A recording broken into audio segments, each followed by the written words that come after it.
Good morning, mga kachurba. Good morning, mga kachurba. Kamusta? Okay. Nag-aagahan ko na ang pagkachurba sa iyo, kakachika. Alam mo ba, ang cellphone ko, gusto mo yung nakakaloka, parang gusto natin may tapon. Nakakaloka. Hindi ako video. Sakit sa ulay, stress ako. Break it down. Nakakaloka talaga mga cellphone na yan. Nakakaloka. Kay luma na kasi yan, Diday. Hindi ko nakabili ng bago. Pinasahod. Bili talaga ako ng bagong cellphone. Yun, chika ako sa iyo, Diday. Kasi alam ko naman, maaga ka lang, chismosa ka na. Yan, syempre, chismis ko na sa'yo. Kaya nauna ka na lang, dipungal ka. So yun, kasi meron ako naalala. Kape muna, init.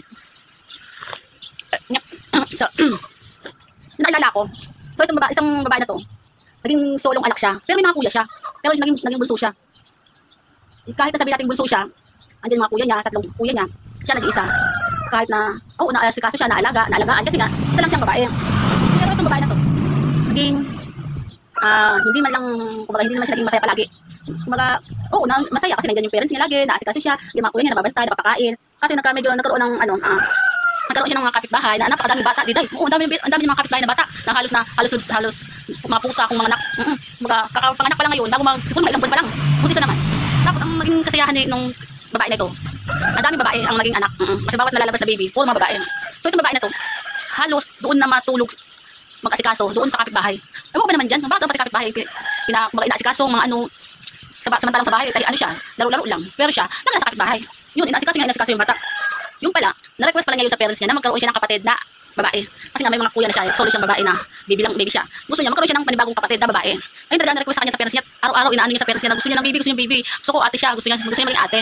So, ang ginawa ng mag-asawa, nag-usap din yung mag-asawa kasi lagi mga busy sa trabaho. Ngayon, ang ginawa ng mag-asawa, sumali siya sa mga simbahan. Kasi nagsisimba naman sila every Sunday. Kaya lang, di ba meron doon mga couples for Christ, yung dati kasi sa mga simbahan, maraming mga samahan, ibang grupo, parang mga grupo ba para sa mga mag-asawa. So yung parents niya, talagang sinali lahat ng mga grupo-grupo na kahit pagod siya sa isang linggo na trabaho, pag Sunday may samahan ng mga mag-asawa. Yun, lagi siya ang kasama ng parents mo pag napunta yung mama niya at papa niya doon sa mga samahan. Yun, pagdating doon, nag-enjoy naman siya kahit kasama kasi nga may mga bata pa rin, syempre mga batang babae. Sa awa naman ng Diyos, naging masaya yung babae, naging masaya kasi after ilang taon na pinasama ng parents niya, nagkaroon siya ng baby, yung mama at papa niya, naging isang baby. So tuwan-tuwa yung babae ito kasi nga nagkaroon siya ng kapatid. O for the first time nagkaroon na siya ng kapatid na babae. Kasi 8 years old na siya doon. Nagkaroon siya ng kapatid. Tuwan-tuwa siya kasi papasok siya sa school, tapos uwi siya ng uwi. Halos lahat siya nag-asikaso. Minsan siya naglalaba kahit medyo bata-bata siya. Kasi ano lang siya, grade 2 ata, grade 3. O grade 3. Tapos mag-ano siya. Kumbaga, inaccept niya lagi ang responsibilidad niya. Kasi ayun ang wish niya eh. Ayun ang wish niya kay Papa Jesus na magkaroon siya ng kapatid. Kahit na ayaw na niya maging solo na babae na magkaring baby. Mas gusto niya maging responsibilidad, maging ate. Oo. So ngayon, nangyari. Masaya kasi hanggang sa lumaki yung bata, yung baby na yun. Alaga niya dati. Tapos, pag napunta sa school, bago siya pumasok, naalagaan niya muna yung kapatid niya. Tapos pagdating niya, galing sa school, nag-aalaga na naman siya. Medyo lumaki na yung kanyang kapatid. Hanggang sa nagtrabaho, hanggang sa nag-school siya, kasama niya lagi ang kapatid niya. Nakakalok. Ewan ko, ba't lagi ba kasama niya kahit nung elementary pa lang? Kasi yung parents niya, back uli sa trabaho, busy sa trabaho, laging busy. Ngayon, no choice siya, asikasuhin mo yung kapatid mo kasi nga, may trabaho yung parents. So ang ginawa ni ate, pumasok siya sa school, pagdating ng, after bago magtanghalian, pasok na siya. Yung parents niya naman, wala din dyan. So nagpaalam siya sa asawa, nagpaalam siya sa teacher na sasama niya ang mga kapatid kasi walang bantay. So kinubing niya talaga kasi kasama niya sa school, no choice. Pinayagan naman siya ng parents niya hanggang sa makatapos ng school kasama naman yung kapatid niya. Nakakatawa kasi cover niya ang kanyang kapatid. Mulat dumating sa buhay niya, kumbaga para sa kanya binigay siya ng Papa Jesus na nagbinigay siya ng wish niya noon pa. Kaya kinoberan niya, responsibilidad niya simulat sa pool. So nangyari, hanggang lumaki na yung kapatid niya.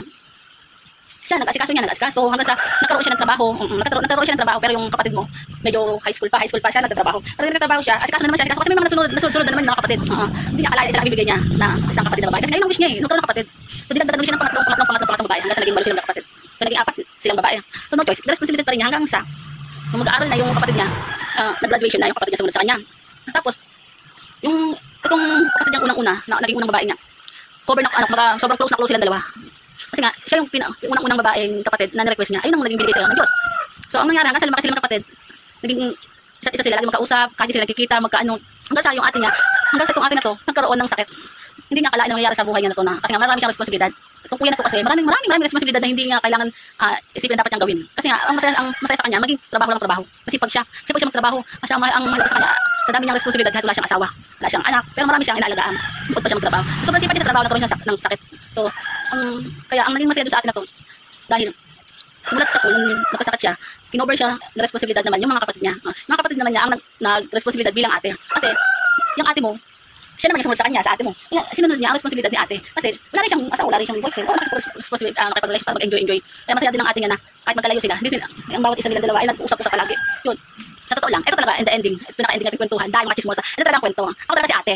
Nasisunod sa akin, ayun ay si Tintin. So ito talaga yung kapatid ko na, kahit nagkakaaway din kami dati. Kasi mga tamad din sa bahay, o sa bahay, o ano, pero pagdating sa trabaho, masisipag sa trabaho. Mga tamad na talaga sa loob ng bahay, ayaw gusto pagbalik, ayaw gusto paglaba, ayaw. Pero masaya naman kahit sa ano, sa awan naman yun, sa kahit ngayon, nagkikita kami nakasama. Siya ngayon, ang nagko-cover sa akin na, siyang ano sa akin gamot, kasi katulong din naman yung kuya ko. Tinutulungan din siya ng kuya. Kasi kahit masakit din yung kuya kong panganay, at least kahit paano ngayon, maging masaya kami kasi malakas na rin yung kuya namin. Kasi nagkasakit din siya. Buti lang hindi siya naging kagaya, naging over na over ang naging sakit ko. Na kahit ayaw ko naman mangyari. Kaso no choice, ganito talaga nangyari. Kaya, sa awan naman ng Diyos, kahit nakasama ko pa rin mga kapatid ko. Kaya yung masaya ako. Yun lang, di tayo. I love you.